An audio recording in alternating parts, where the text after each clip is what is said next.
দেশ থেকে হাজার মাইল দূরে থাকলেও নিজ গ্রামের প্রতি কৃতজ্ঞতা ও ভালোবাসার অনন্য নজির স্থাপন করেছে রাউজান থানার ইয়াসিননগর গ্রামের আমিরাত প্রবাসী বাংলাদেশিরা। এলাকার মানুষের শিক্ষা, স্বাস্থ্য, খাদ্য ও বাসস্থান সহ প্রত্যেকটি ক্ষেত্রে সহযোগিতার লক্ষ্যে গত ৫ বছর ধরে ধীরে ধীরে এগিয়ে যাচ্ছে ইয়াসিননগর প্রবাসী পরিষদ ইবেই নামের একটি মানবিক সংগঠন।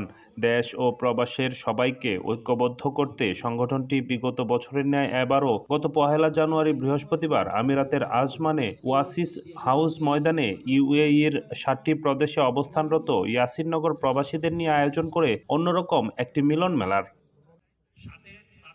অনুষ্ঠানে আগত এলাকার সন্তানদের কর্মব্যস্ত জীবনের একটু স্বস্তি ও আনন্দময় করে তুলতে শওকত জাহান কাউসারের পরিচালনায় অনুষ্ঠিত হয় মোরগ খেলাসহ ৫ ধরনের ক্রীড়া প্রতিযোগিতা। এছাড়াও অনুষ্ঠিত হয় নাচ ও কেরাত প্রতিযোগিতাও। এ সময় আমিরাতের একটি শিক্ষা প্রতিষ্ঠান থেকে বিশ্ব গণিত প্রতিযোগিতায় সেরা ১০-এ স্থান করে নেওয়ায় অসাধারণ কৃতিত্বের জন্য এলাকার সন্তান দিদারুল আলমের কন্যা মালিহা নুজাহাতকে বিশেষ প্রশংসা সনদ প্রদান করা হয়।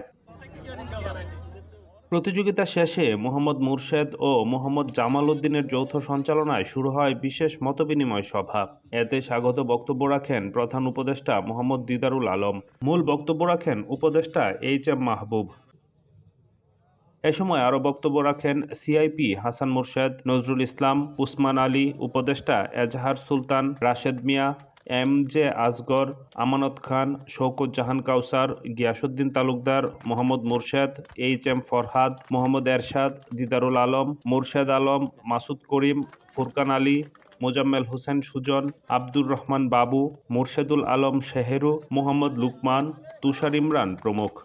আমরা চাই যে আমাদের মধ্যে সেই ভেদাভেদটা না থাকুক, কোনো বৈষম্য না থাকুক, আমাদের শুধু একটাই পরিচয় থাকুক, আমরা ইয়াসিননগর। আমরা ৩৮টা প্রজেক্ট অলরেডি আমরা শেষ করেছি। আগামীতেও আমরা চেষ্টা করছি আরও বিশালভাবে আরও বেগমান করব আমাদের এ ধারাবাহিকতা। তো আমরা দেশবাসীর কাছে এবং আমাদের ইয়াসিননগরের প্রত্যেকের কাছে দোয়া কামনা করছি। আমরা প্রবাসীরা যারা এখানে কর্মব্যস্ততায় থাকি, বছরের পর বছর আমরা কর্মব্যস্ততার মাঝখানে কোনো এন্টারটেনমেন্টের সুযোগ সুবিধা পাই না, যার কারণে প্রবাসী পরিষদের আজকের এই মিলন মেলাটা এই এন্টারটেনমেন্টের একটা প্লাস পয়েন্ট। আমরা মিলন মেলা অনুষ্ঠিত করছি ৫ম। আলহামদুলিল্লাহ আমরা মেজবানির ৫০০ মানুষের আয়োজন করছি।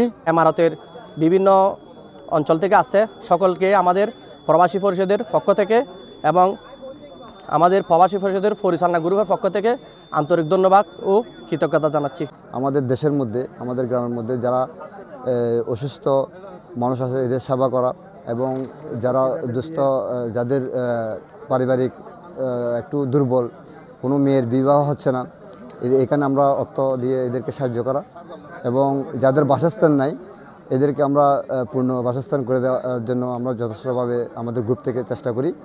প্রতি বছরের নিয়ে এবছরও নতুন বছরের নতুন দিনে আমরা ২০২৬ সালে মিলন মেলা আয়োজন করেছি। আমরা অনেক দূরে, কিন্তু আজকে আমাদের এই মিলন মেলা আমাদের একটা এলাকায় পরিণত হয়েছে। একটু আমাদের ইয়াসিননগর পকেটটিলা বাজারের মতো লাগতেছে, এসে খুব আনন্দিত লাগতেছে। সফলভাবে ডক্টর হয়ে ইয়াসিননগর গ্রামে যাবেন এবং যারা সমাজ অবহেলিত আছেন তাদের জন্য কাজ করবেন। এটা আমার মেয়ের একটা অ্যাম্বিশন। পরিশ্রম করতে হবে নিজের জন্য, পরিবারের জন্য এবং দেশের জন্য। বিগত ২ মাস ধরে অক্লান্ত পরিশ্রম করে, মেহনত করে, মেধা দিয়ে আয়োজন করে, কমিউনিকেশন করে, সবার সাথে এতটুকু এগিয়ে নিয়ে আসছে, তাদেরকে আমি অজস্র ধন্যবাদ দিতে চাই।